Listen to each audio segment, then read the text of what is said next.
two new people. You're on there? Yes. So, welcome, and welcome to you. Thank you for coming. I need everybody to stand. There was a little message the angel gave Mary that the angel gives every one of us. So give it to one another. You're God's messenger. Angel means messenger. So you are the angel to your neighbor right now. Say to your neighbor, you're favored by God. You're favored by God. Favored by God. Favored by God. Favored by God.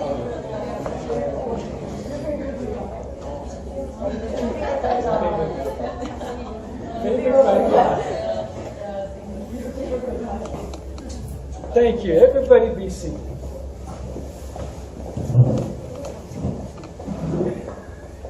Take your word, Lord.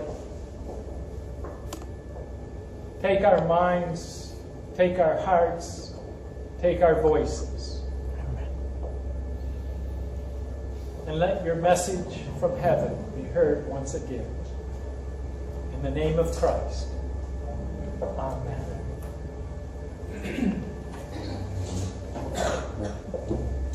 Adam and Eve, Moses, Abraham, Miriam and Deborah, all the prophets, all the disciples. Who stands out in your mind, not including Jesus, because Jesus is Lord and He's number one already for all of us. So don't say Jesus, because it is Jesus already. What person in the Bible stands out in your mind as hero? Apostle Paul, Abraham, Miriam, who? Look who.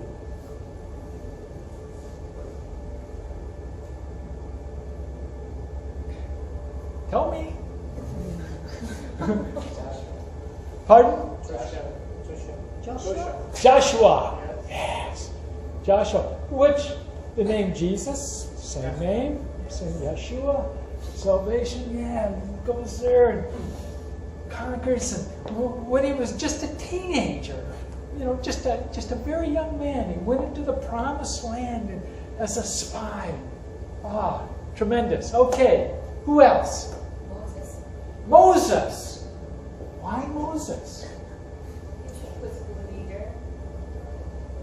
a leader. He wouldn't give up and felt so inadequate. Oh Lord, I don't speak so well.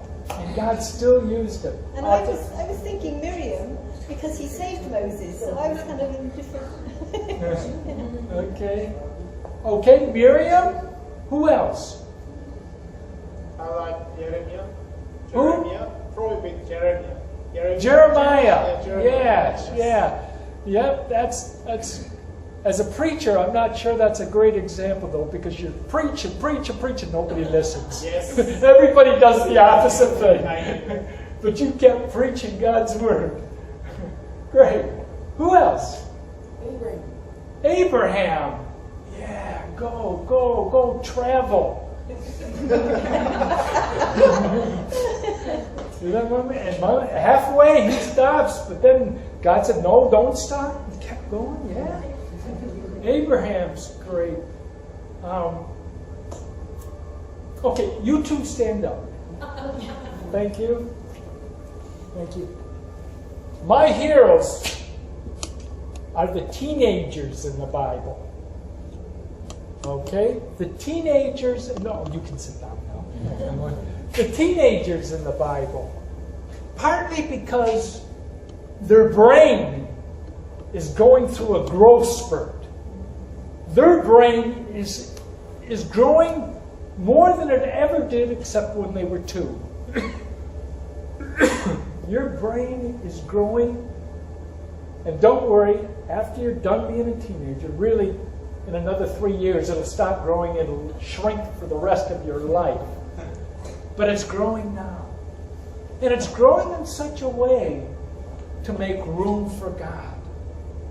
The teenagers in the Bible, made room for God. Because the brain grows in such a way that you're willing to take a risk at a teenager. Look at the videos on YouTube. The people who do crazy, silly, stupid things, teenagers. Why? Because their brains take a risk. And the part of the brain that says, no, no, no, isn't as developed yet. It's younger. It lags behind. So teenagers will take a risk for God and say, yes, Joshua, yes. You know, those young people in the Bible, yes, for God. Also, the young people, people like David, what should I do with my life? What should I do? I will serve God. I'll take a rock and throw it, and God will use that. That belief that God can use you. Okay, my particular teenage hero in the Bible. I got a picture of my teenage hero in the Bible.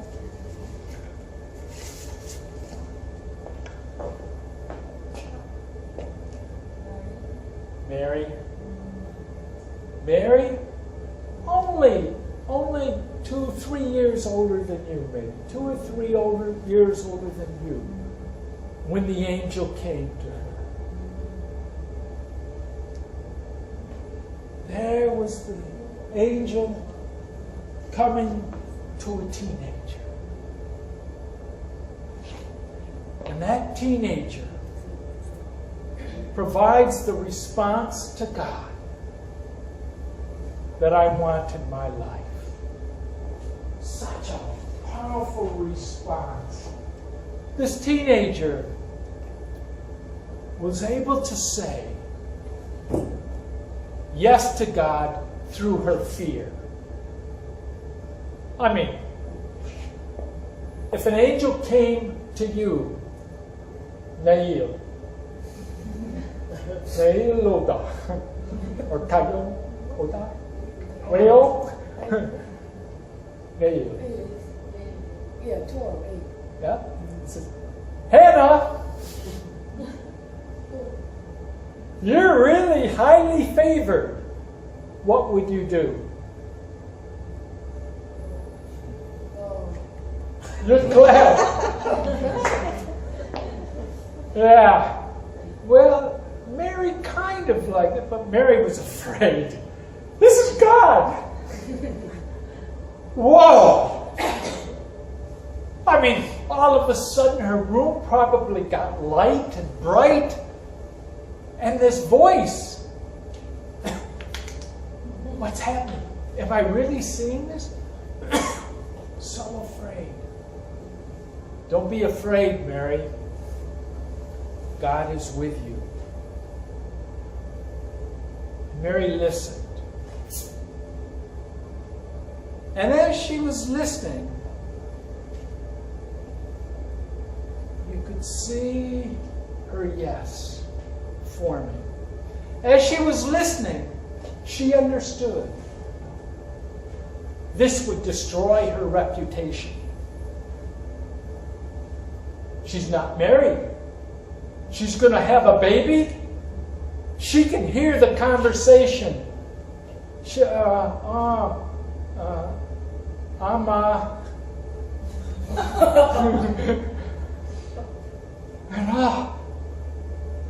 Go to your Auntie Elizabeth.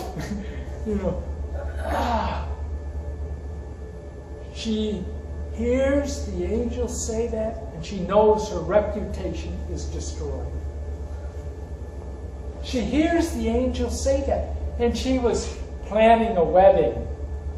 I'm getting married. Joseph and I, he's going to be a carpenter, and I'm going to have baby. It's going to be so nice. Mary, you're pregnant, and it's not Joseph's son. She figures she's lost Joseph. Joseph will not be there. She's given up her future. I read this passage with some teenage girls once, and they saw something I did not see. They said she also gave up her friends. She had to leave town and go stay with her auntie for a while because she was pregnant. She had to give up her friends. Her yes to God meant no to many other things. Her hopes, her dreams that she had. But she trusted God that it would be okay. That it would be good. Yes, God, let it be with me as you say. Oh, my hero.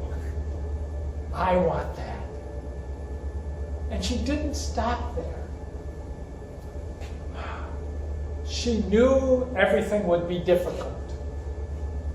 But she lived life believing nothing is impossible with God. I've never been with a man. Nothing's impossible with God. You're pregnant. Oh dear, I have to walk 100 miles, 70 miles, from Nazareth to Jerusalem. And I'm 9 months pregnant. Oh, oriowayo, moteo. With all things, it's possible with God. And you mean I have to give birth in this barn? Yes. Nothing's impossible with God. The baby's born. She hears that the babies will be killed in Bethlehem. So she and Joseph and Jesus go to Egypt. Refugees. How could this be God when I'm a refugee? Nothing is impossible with God. You know, if I would have heard that angel and knew what lay ahead, I would have been saying, impossible. And what does she say? Nothing is impossible with God. Well, the angel says it, but she buys it. She believes it. She embraces it. The next thing she does, well, not the next thing, actually, it's just after Jesus was born, after that first week, and Jesus was baptized. There's a little verse that talks about everything, from the angel's visit up to that time. Mary treasured these things in her heart. Isn't that wonderful? I watched a documentary. I have to watch these things when Lorraine isn't home on the computer, because Lorraine doesn't like documentaries as much as I do. This was about a man who had a 90-second memory. His brain was injured, and he could only remember things for 90 seconds. You can't watch TV. You can't see a movie. Why? Because you can't remember. What happened? He could only watch commercials. He can remember the beginning and the end. That's all. His wife divorced him when he had his brain injury because he wouldn't remember he was married hardly. But she would come and visit him every day. And she would say, "Will you sit here? I would go fix a cup of coffee." And she'll fix a cup of coffee. You come back and say, "Oh, you visited me today." And forget you. And when he sat down to cook a meal himself, he would have to write each thing down. But he said this about memory. Without memory, I die every 90 seconds. That showed me how important memory was. And in faith, the memory of what God has done, treasuring that in my heart. So when times are difficult, I can keep saying, nothing is impossible. Nothing is impossible.